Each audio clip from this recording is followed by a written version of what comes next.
It was a slow Tuesday, the kind where I could hear the hum of the fluorescent lights buzzing above the grease-slicked floors of my shop, but no cars pulling in.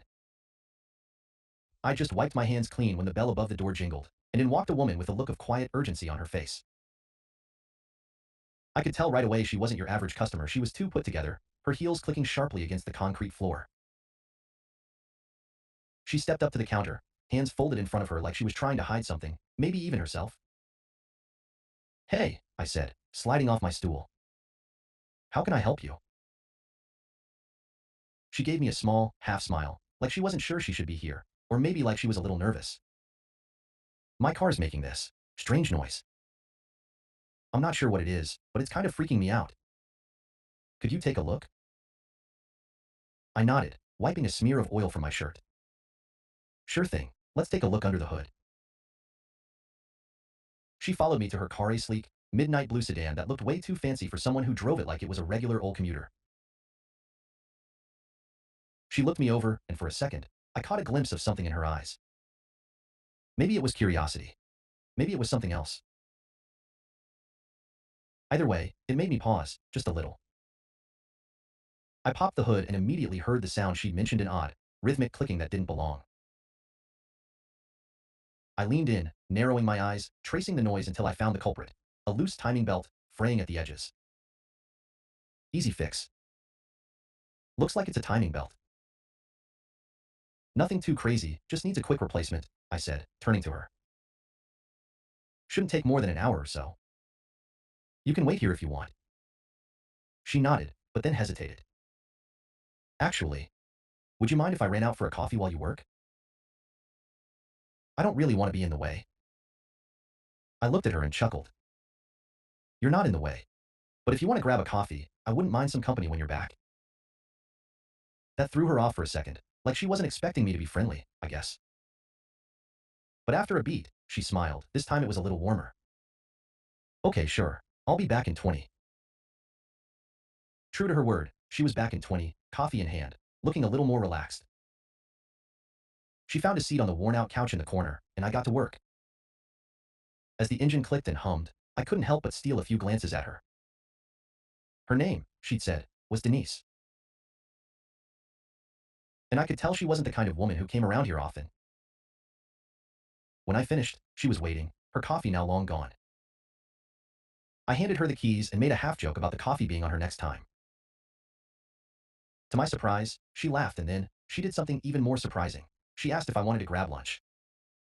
I couldn't believe it. This wasn't some pickup line or sympathy lunch because I'd helped her out. She was offering me a genuine chance to hang out. So, we went. A small diner down the road. Nothing fancy, just eggs and toast and a booth by the window. Over the next 2 weeks, we kept meeting for lunch, sometimes dinner, sometimes just to walk around town. Each time I found myself looking forward to it more than the last.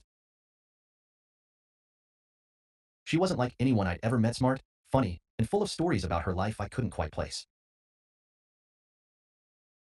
I told her about growing up fixing up old cars with my dad, about the small town I'd lived in all my life, about the grease and grit that ran through my veins.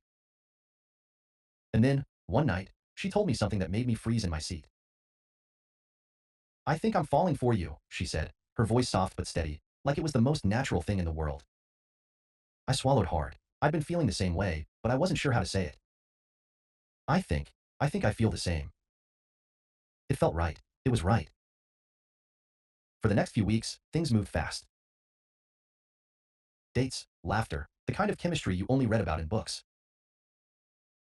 We were inseparable, and for the first time in my life, I thought I might have found someone who saw the real me, grease stains and all.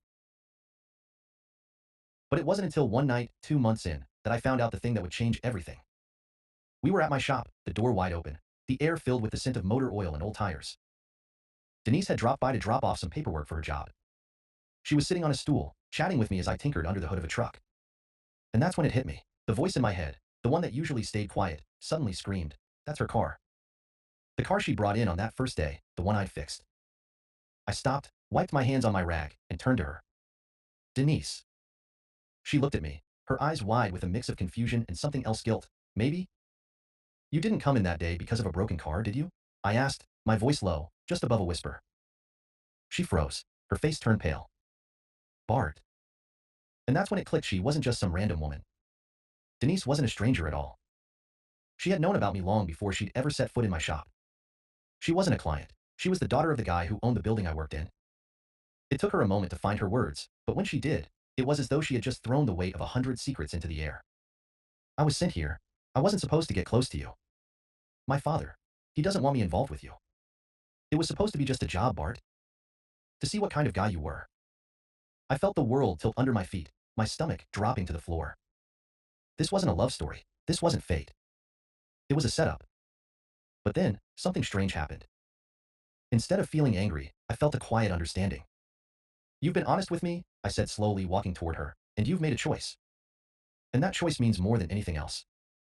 Denise looked at me, unsure of what I meant.